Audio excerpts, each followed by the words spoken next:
ॐ स्थापकाय च धर्मस्य सर्वधर्मस्वरूपिणे अवतारो वरिष्ठाय रामकृष्णाय ते नमः। রামকৃষ্ণের কথা ও গল্প, স্বামী প্রেম ঘনানন্দ। আজকের যে গল্প, প্রথম গল্প, সেটির নাম মহারাজ দিয়েছেন একমাত্র ঈশ্বরই আপনার। মহারাজ বলছেন, এক সন্ন্যাসীর একজন শিষ্য ছিল। শিষ্যের বাড়ি ঘর, মা বাপ, স্ত্রী পুত্র সবই ছিল। একদিন গুরু শিষ্যকে উপদেশ দিলেন, একমাত্র ঈশ্বরই তোমার আপনার, আর কেউ আপনার নয়। শিষ্য বলল, আজ্ঞে, মা পরিবার এরা আমাকে কত ভালোবাসেন, কত যত্ন করেন। আমাকে না দেখলে তারা জগৎ অন্ধকার দেখেন, তারা আমার আপনার নন। গুরু বললেন, ও তোমার মনের ভুল, আমি তোমায় দেখিয়ে দিচ্ছি, কেউ তোমার আপনার নয়। সন্ন্যাসী তখন একটি ওষুধের বড়ি বের করে শিষ্যের হাতে দিয়ে বললেন, তুমি বাড়ি গিয়ে এটি খেয়ে শুয়ে থেকো। এই ওষুধের গুণ হলো, যে খাবে সে ঠিক মরার মতো হয়ে যাবে। সকলে মনে করবে লোকটি হঠাৎ মরে গেল। তোমাকেও সকলে তাই মনে করবে, কিন্তু ভেতরে তোমার জ্ঞান থাকবে আর সব তুমি বুঝতে পারবে। তারপর আমি যাব। শিষ্যটি তাই করল। বাড়ি গিয়ে ওষুধ খেয়ে শুয়ে পড়ল। তাকে হঠাৎ এসে শুয়ে পড়তে দেখে স্ত্রীর মনে সন্দেহ হলো, কিছু অসুখ বিসুখ করেনি তো? স্ত্রী দেখে জিজ্ঞাসা করল, এমন অবেলায় শুয়ে পড়লে যে, কি হয়েছে? কোনো সাড়া নেই। পরিবার তখন মহা চিন্তিত হয়ে কাছে গিয়ে দেখল জীবনের কোনো চিহ্ন নেই। তখন কি হলো গো, আমার কি সর্বনাশ হলো গো বলে চিৎকার করে কাঁদতে লাগলো। কান্না শুনে মা আর বাড়ির অন্য সকলে যে যেখানে ছিল দৌড়ে এলো। লোকটি মারা গিয়েছে ভেবে সকলে চিৎকার করে কাঁদতে লাগলো। এমন সময় একজন বৃদ্ধ কবিরাজ সেখানে এসে উপস্থিত হলেন। কবিরাজ বললেন, তোমরা সকলে কাঁদছো কেন? তোমাদের কি হয়েছে? একজন উত্তর করল, ছেলেটি মারা গেছে। ছেলেটির কি হয়েছিল? কি যে হয়েছে তা কেউ বুঝতে পারল না। কোথায় গিয়েছিল, এইমাত্র বাড়ি এলো, কোনো অসুখ নেই, বিসুখ নেই, হঠাৎ এই সর্বনাশ। বটে, আমি একজন কবিরাজ, তা তোমাদের যদি কোনো আপত্তি না থাকে তবে আমি ছেলেটিকে একবার দেখতে পারি কি? সকলে আগ্রহ করে কবিরাজকে সবের কাছে নিয়ে গেল। কবিরাজকে দেখে সকলের কান্না থেমে গেল। মা ও স্ত্রী মাঝে মাঝে একটু একটু কাঁদছিলেন ও কবিরাজ কি করেন দেখছিলেন। সব পরীক্ষা করে কবিরাজ বললেন, ভাবনার কোনো কারণ নেই, আমি একে বাঁচাতে পারবো। আমার কাছে এ রোগের অব্যর্থ ওষুধ আছে, খাইয়ে দিলে এখনই ছেলে উঠে বসবে। এ কথায় সকলেই আনন্দিত। মা ও স্ত্রীর কান্নাও একেবারে থেমে গেল। কবিরাজ একটি ওষুধের বড়ি বের করে বললেন, তবে একটা কথা আছে, একজনকে এই ওষুধটি আগে খেতে হবে, তারপর রোগীকে খাওয়াতে হবে। এ ওষুধের এই নিয়ম, প্রথমে যে ওষুধটি খাবে সে কিন্তু মরে যাবে। তা দেখছি এর অনেক আত্মীয় পরিজন রয়েছেন, কেউ না কেউ ওষুধটি খেয়ে নিতে পারেন। কবিরাজের কথা শুনে সকলে একেবারে চুপ, কারোর মুখে আর কথাটি নেই। কেউ এগিয়ে আসছে না দেখে কবিরাজ বললেন, দেরি করবেন না, দেরি করলে ওষুধে ফল নাও হতে পারে, কে খাবে এগিয়ে আসুন। তখনও কেউ আসছে না দেখে কবিরাজ মায়ের কাছে গিয়ে তার হাতে ওষুধটি দিলেন। কবিরাজ বললেন, মা আর কাঁদতে হবে না, তুমি এই ওষুধটি খাও, তাহলে ছেলেটি বেঁচে উঠবে। মা ওষুধ হাতে নিয়ে ভাবতে লাগলেন। অনেক ভেবেচিন্তে কাঁদতে কাঁদতে বললেন, বাবা, আমার আর কটি ছেলে মেয়ে আছে, এত বড় সংসার, আমি গেলে কি হবে এও ভাবছি। কে তাদের দেখবে, খাওয়াবে, যত্ন করবে এও ভাবছি। পরিবারকে ডেকে তখন ওষুধটা দেয়া হলো। পরিবারও খুব কাঁদছিলেন।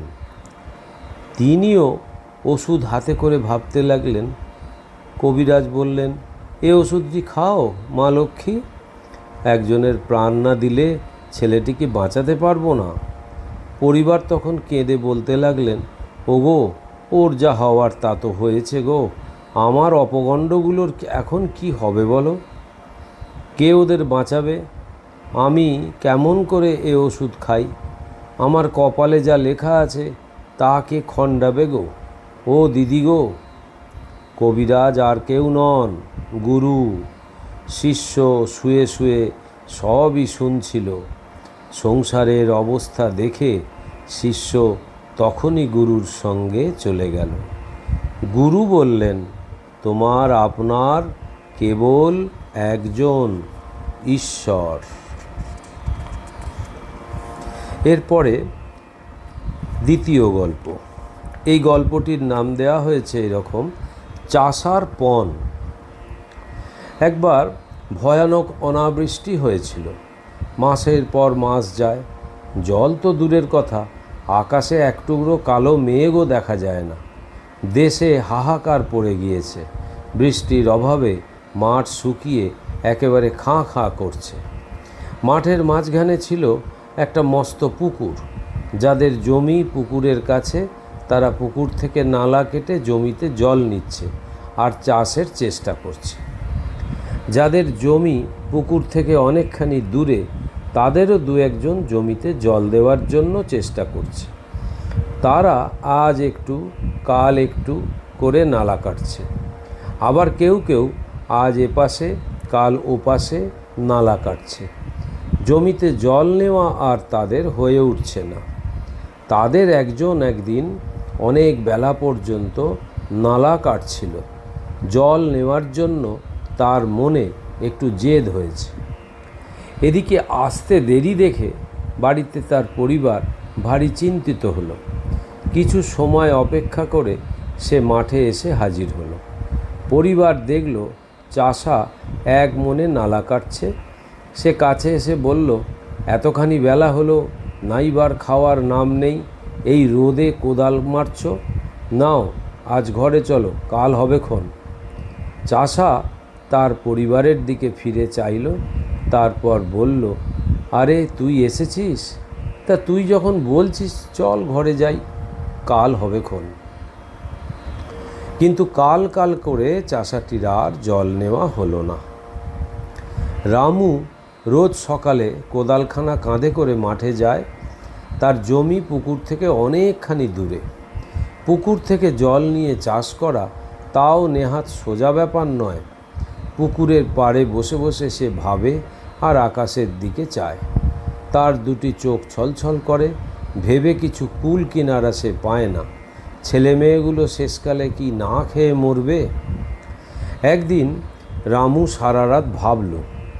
ক্ষেতের ভাবনায় আর ছেলে মেয়েদের কথা মনে করে সে একদণ্ড ঘুমাতে পারল না।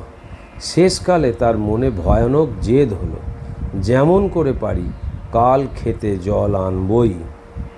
পরদিন সূর্য উঠবার আগেই কোদালখানা নিয়ে মাঠে চলে গেল। তারপর পুকুর থেকে জল নেওয়ার জন্য নালা কাটতে আরম্ভ করলো। নালা কাটছে তো কাটছেই। এদিকে বেলা দুপুর প্রায় অতীত। মাঠ থেকে চাষারা সব একে একে বাড়ি ফিরে গিয়েছে। রামুর দেরি দেখে তার পরিবার ভারী চিন্তিত হলো। সে তার মেয়েকে ডেকে বলল, যাতো মা, একবার মাঠে, এত বেলা হলো তবুও আসছে না কেন? যা, তুই ডেকে নিয়ে আয়। মেয়ে মাঠে গিয়ে দেখে রামু এক মনে মাটি কাটছে। মেয়ে বলল, বাবা বাড়ি চলো, আজ থাক, কাল হবে ক্ষণ, ভাত নিয়ে মা বসে আছে। মেয়ের কথা শুনে রামু তার দিকে দেখল, তারপর বলল, তুই কি করতে এ রোদে এসেছিস? বাড়ি যা। মেয়ে: যাব, তুমিও চলো। কত বেলা হলো, কখন নাইবে, কখন খাবে? রামু: একদিন নাইতে খেতে একটু দেরি হলে কিছু হয় না রে পাগলি, তুই বাড়ি যা, আমি পরে যাব। মেয়ে: না, আজ আর কাজ করে দরকার নেই, কাল করবে, এখন বাড়ি চলো। রামু: না, খেতে জল না গেলে আমি আজ বাড়ি যাচ্ছি না। শেষকালে তোরা কি না খেয়ে মরবি? আকাশের অবস্থা দেখছিস তো, শ্রাবণ মাস চলে গেল, এখনও জলের নাম নেই। লক্ষ্মী মা আমার, তুই ঘরে যা, খেতে জল এনে তবে আমি বাড়ি যাব। এভাবে অনেক বলে কয়ে রামু তার মেয়েকে বাড়ি পাঠিয়ে দিল। রোদে যেন মাঠে আগুন বৃষ্টি হচ্ছে। রামুর গা দিয়ে দরদর করে ঘাম পড়ছে। রামুর সেদিকে খেয়াল নেই, সে আজ খেতে জল এনে তবে ছাড়বে। আরও কত সময় চলে গেল, তবুও রামু ফিরল না। তা দেখে রামুর পরিবার আর স্থির থাকতে পারল না। রামুকে ডাকতে নিজেই সে মাঠে চলে এলো। পরিবার এসেছে, রামু তা জানতেও পারেনি। সে শুধু মাটিই কাটছে। রামুর কাণ্ড দেখে পরিবারের মনে ভারী রাগ হলো। সে বলল, তোমার সব বিষয়ই বাড়াবাড়ি। দুনিয়ার লোক সব মাঠ থেকে কখন বাড়ি ফিরে গেছে, তুমি এখনও মাটি কাটছ? নাও, হয়েছে, ঝরি চলো, কাল হবে খন। পরিবারের কথায় রামু তার দিকে ফিরে তাকালো। তারপর বলল, তুই আবার কি করতে মরতে এলি? জমিতে জল না নিয়ে আজ আমি বাড়ি ফিরছি নে। হয়ে এলো, তুই বাড়ি যা। রামু তাকে যত বোঝায়, স্ত্রী ততই বাড়ি নিয়ে যাওয়ার জন্য জেদ করে। কিছুতেই কথা শোনে না দেখে রামু কোদাল নিয়ে তার স্ত্রীকে মারতে গেল। স্ত্রী তখন ভয় পেয়ে বাড়ি ফিরে যায়। রামু আবার কাজে মন দিল। দেখতে দেখতে সন্ধে হয়ে এলো। রামুর কাজও প্রায় শেষ হয়ে এসেছে। নালা কাটা শেষ হয়েছে। রামু তাড়াতাড়ি পুকুর পাড়ে ফিরে এসে নালার মুখ কেটে দিল। তখন কুলকুল করে জল যেতে লাগলো। পাড়ে দাঁড়িয়ে রামু খানিকক্ষণ তাই দেখল। তারপর পুঁটলি থেকে হুঁকো কলকে বের করে তামাক সেজে বসে বসে খেতে লাগলো। আর তরতর করে তার খেতে জল যাচ্ছে তাই দেখতে লাগলো। তারপর বাড়ি গিয়ে পরিবারকে বলল, দে, এখন তেল দে, নাইব। নে খেয়ে নিশ্চিন্ত হয়ে রামু ঘুমিয়ে পড়ল।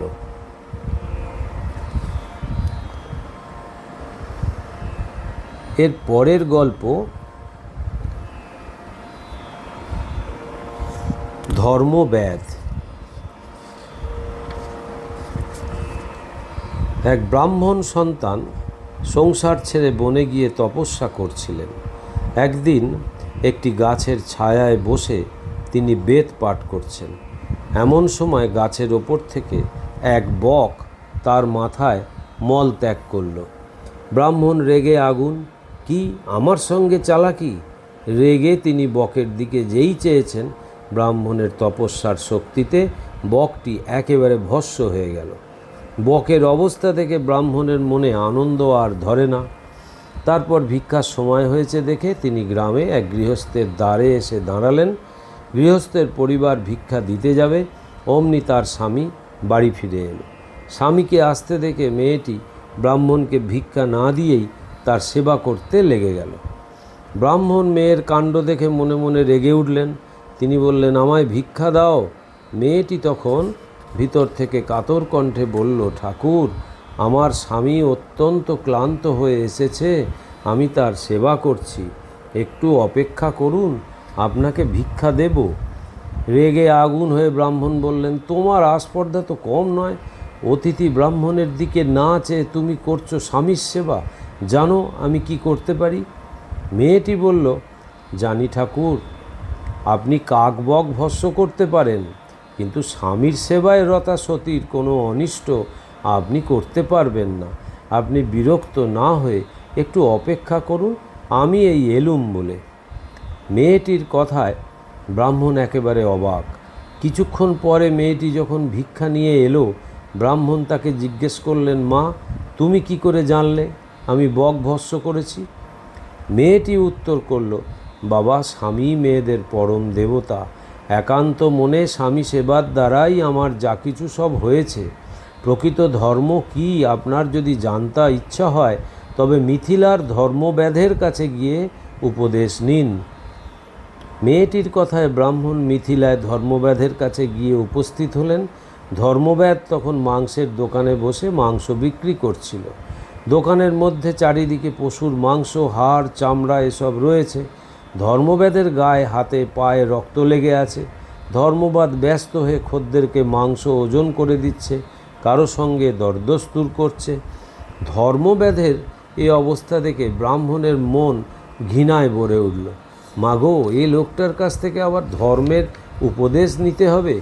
ব্রাহ্মণকে দেখতে পেয়ে ধর্মব্যাধ উঠে দাঁড়িয়ে আদর করে এনে বসালো। ব্যাধ বলল, ঠাকুর, তুমি কেন আমার কাছে এসেছো আমি সব জানি, একটু অপেক্ষা করতে হবে।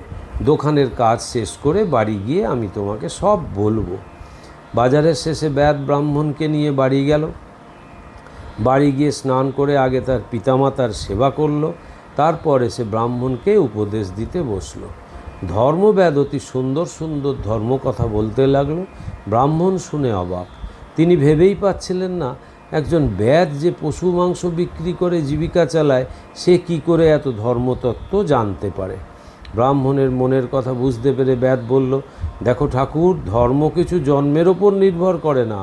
প্রত্যেকের কর্তব্য যদি ঠিকভাবে পালন করা যায় তবে সকলেই ধর্মপথে উন্নতি লাভ করতে পারে। আমি ব্যাধের সন্তান, আমার কর্তব্য আমি সর্বদাই একান্ত মনে পালন করে আসছি। এছাড়া আমি তপস্যা করতে বনেও যাইনি, বেদপাঠও করিনি। ধর্মব্যাধের উপদেশে ব্রাহ্মণ সন্তানের জ্ঞান হলো।